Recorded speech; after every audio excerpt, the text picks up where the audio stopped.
No! No!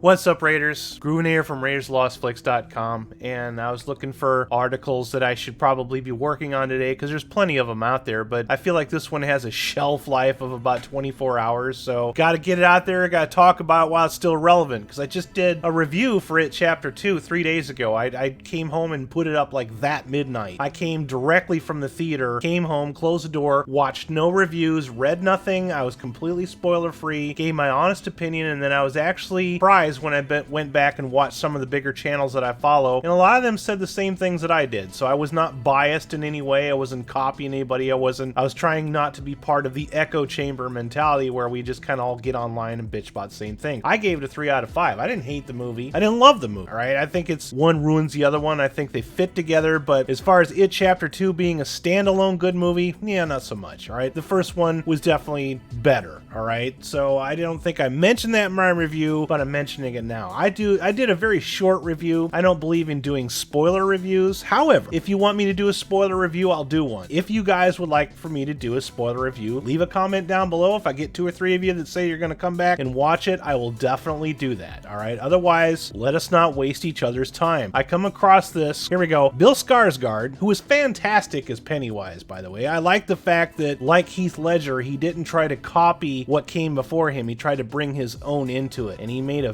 very creepy, sinister clown, and I love it. It was nothing like the one from the TV miniseries, the Tim Curry version, and I appreciate that. It was very creepy. It was doing its own thing, kind of had like this otherworldly feel to it, and I like that as well. But here we go. Bill Skarsgård open to playing Pennywise in third It movie if the story works. Bill Skarsgård is open to playing Pennywise in third It movie if the story works.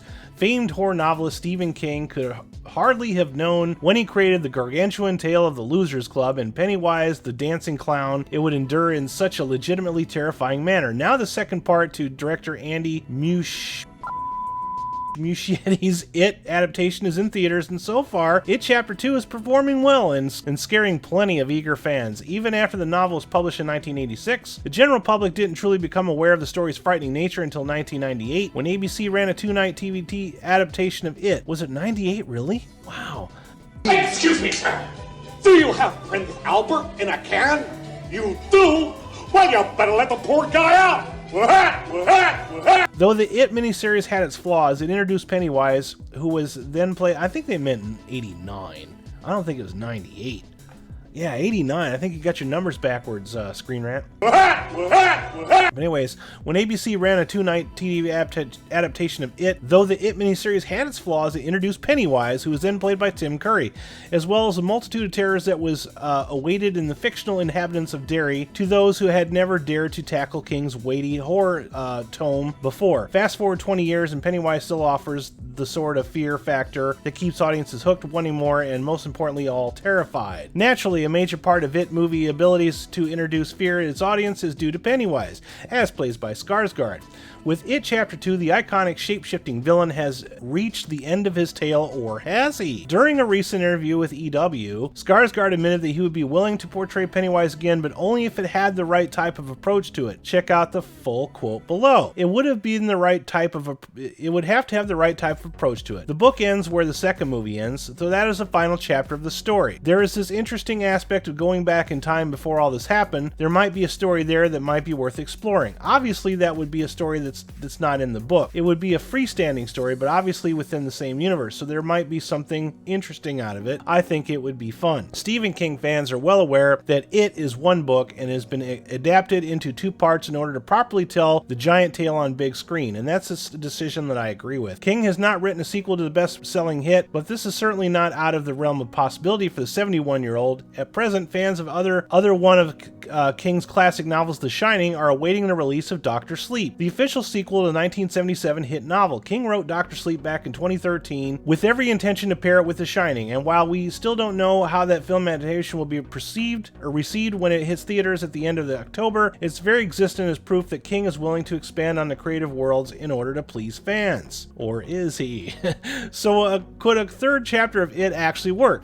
That's a difficult question to answer, but one that that Skarsgård is willing to look into. It wouldn't be the first time that this popular series has stepped beyond the realm of its source material. The James Bond series, for example, and it's something that has been done in a variety of different ways with other films throughout the years to mixed results. Mixed results.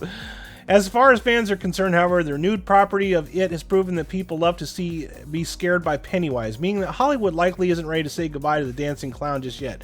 Now, here is where I have the problem, okay? Stephen King, at least 87 books. All right, how many books has Stephen King published? All right, has published 58 novels, including 7 under the pen name Richard Bachman and 6 nonfiction books. Look, Hollywood, you have an opportunity here. You have a rare and grandiose opportunity. You have horror back in the mainstream with budgets. You understand what I'm saying here? You have horror movies in theaters with big budgets. Don't fucking serialize and sequelize everything that works. You have literally 87 stories from which you can choose. What the audience is telling you is that they don't just want more Pennywise. They want more stuff like Pennywise. They want more Stephen King. You have to remember when It 2017 came out, you coming off right off the heels of Stranger Things and 80s nostalgia, and Stephen King and Steven Spielberg were the big thing again. All right, even though they weren't necessarily producing stuff like that at the time, there was a taste for that. So now there's a taste for that kind of thing again, all right? And one of the most things that I love about It 2017 is it's one of the very, very few instances in which something can be rebooted and made better than the original. I do feel that It 2017 is superior to the miniseries. But keep in mind that back in 1989, not 1998, it was a different story. In 1989, you had like a hierarchy. You had people that made movies, movie stars, all right? And then you had TV, and they didn't mesh like they do now. Now you'll see a movie star in a TV series, and then he or she will go do some movies,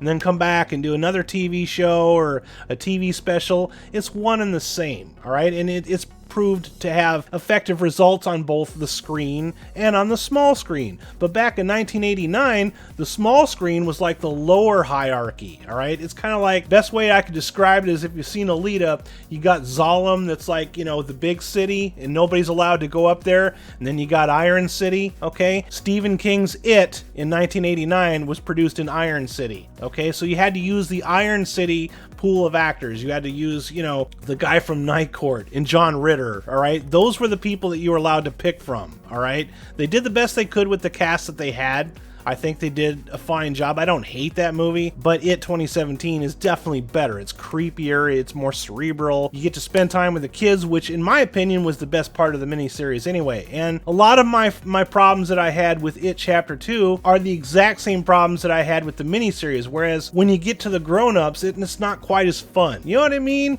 Like, you like following the kids because seeing fear and terror through the eyes of a child is far more scarier than seeing it through the eyes of a grown, withered adult. I don't want to see It Chapter 3, 4, 5, 6. Stop fucking making sequels to everything. Just make something like that. If you want to make this horror thing pan out for you, don't make 15 sequels to It Chapter 2. Make more Stephen King movies that don't suck, because there's a lot of Stephen King movies out there that are awful, and then there's some out there that are like damn near Oscar worthy or Oscar winning. So it can be done. Bring Stephen King back. Let's get some good directors. If Muschietti wants to do another Stephen King movie, cool, on board with it. Don't do another It. Leave it alone. It's been done, all right? You can't go back and change it. There's no takesy backsies. Don't do a Dark Fate and do a retcon. Just leave it alone and make another Stephen King movie. I think I've rambled about this subject long enough. What do you think? Am I being out of control? Am I the only one that's just beyond tired of sequels to things that work? Anyways, what do you guys think? Leave me a comment down below. And this is the Groovinator signing out. You guys have yourselves a groovy day. Peace. Thanks for watching this video. I hope you found it somewhat entertaining. Please remember to depress that like button and subscribe to my channel for more content. Make sure you hit that bell icon so you'll be the first to know when new content is published. Please visit RaidersOfLostFlicks.com for more hilarious entertainment and links to all of our social media platforms. Also, consider supporting us on Patreon. As little as $1 a month supports our worldwide digs for more Lost Flicks. Thank you, and have a groovy day.